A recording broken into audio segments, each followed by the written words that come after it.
दोस्तों नमस्कार। 1857 और मेरठ की एक नई कहानी के साथ प्रोफेसर के शर्मा आज फिर हमारे साथ उपस्थित हैं।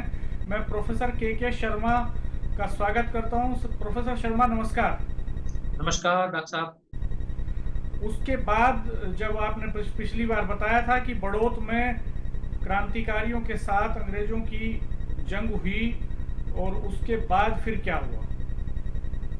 जी देखिए, आज मैं जिस एपिसोड को लेकर के प्रस्तुत हुआ हूँ, क्योंकि ये जो सेना थी, जो शाहमल जिसके साथ लड़ रहे थे, बसोद के लोग लड़ रहे थे, बड़ौत के लोग लड़ रहे थे, सिरसली के लोग लड़ रहे थे, वो सारे जो इस क्षेत्र के लोग लड़ रहे थे। फिर वो सेना, मैंने जैसे बताया था कि हर्रा होते हुए वो सरधना पहुंच जाती है। और जब वो सरधना पहुंचती है, तो सरधना पहुंचने का उसका उद्देश्य ये था, क्योंकि वहाँ ठाकुर नरपत सिंह हैं, उन्होंने भी क्रांति का एक बहुत महत्वपूर्ण उन्होंने भूमिका अदा की। तो जब ये हर्रा होते हुए सेना विलियम्स के नेतृत्व में, और जो मेरठ के कलेक्टर थे डल्लप, उनके नेतृत्व में सरधना पहुंच जाती है। और सरधना में आपको मालूम है, बेगम समरू थी, उनका महल, बेगम समरू का महल आदि था। तो वहां वो सेना पहुंचती है।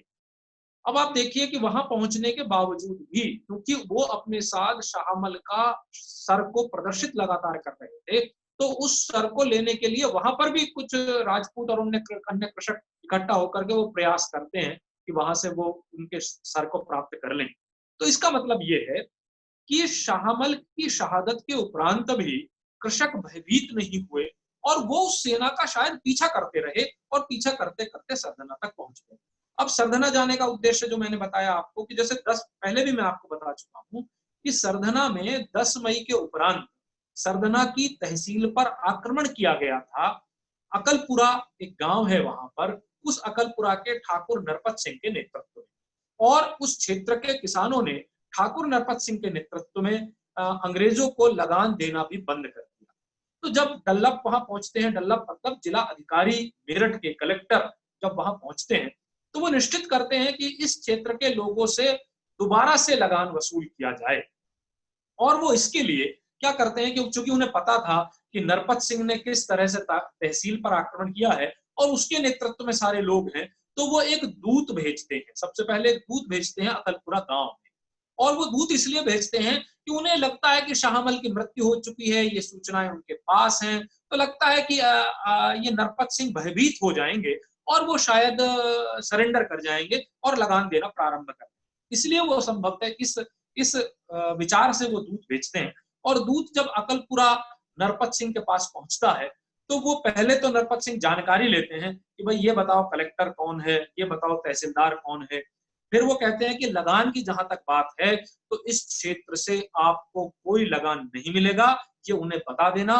और अगर दोबारा से यहाँ आने की कोशिश की, तो आपको अपनी जान गंवानी पड़ेगी, आपको अपने प्राणों से हाथ धोना पड़ेगा, अगर इस गांव में आकर के दोबारा लगान मांगने की कोशिश की। इसका मतलब क्या है? ये सीधा सीधा एक चुनौती थी।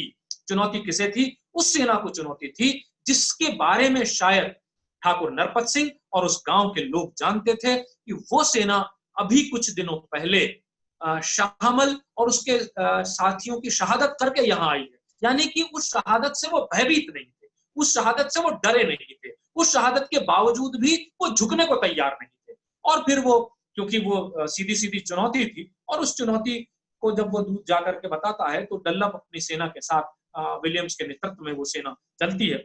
और जब वो चलती है, तो एक गांव आता है राधना। कहते हैं कि वहां राधना के गांव वाले सब ढोल वोल ये बजाने लगते हैं।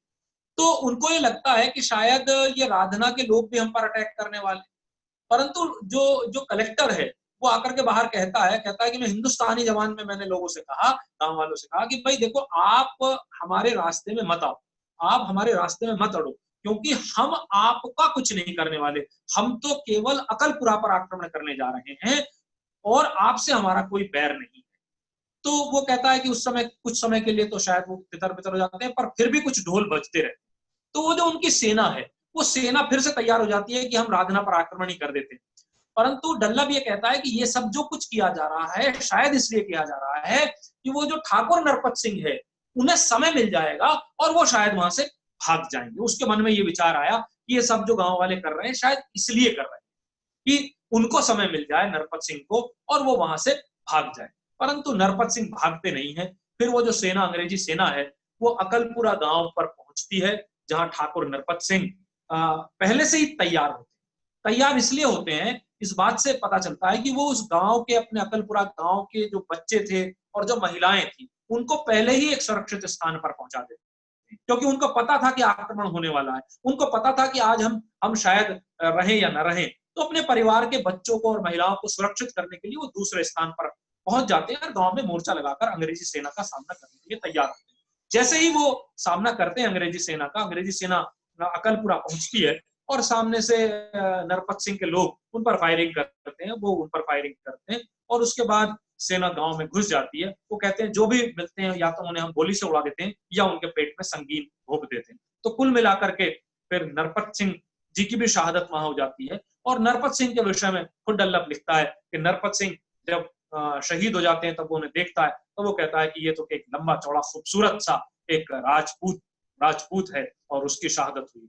तो मेरा कहने का मतलब यह है कि नरपत सिंह की शहादत हो, चाहे शाहमल की शहादत हो, चाहे सीकरी की शहादत हो, चाहे पांचली की शहादत हो, चाहे बसोद की शहादत हो, चाहे बड़ौद की शहादत हो, उन शहादतों से लोग घबराए नहीं और वो लगातार उस अंग्रेजी सेना का मुकाबला करने के लिए तैयार रहे। निश्चित रूप से इन सब कृषकों को हमें नमन करना चाहिए, उनकी वीरता को नमन करना चाहिए कि जो डरे नहीं, हटे नहीं, डगे रहे, लड़ते रहे और अपनी मातृभूमि की रक्षा के लिए, अपनी जमीनों की रक्षा के लिए वो सदैव अडिग रहे। धन्यवाद प्रोफेसर शर्मा। हम अगले एपिसोड में एक और नई कहानी के साथ हाजिर होंगे।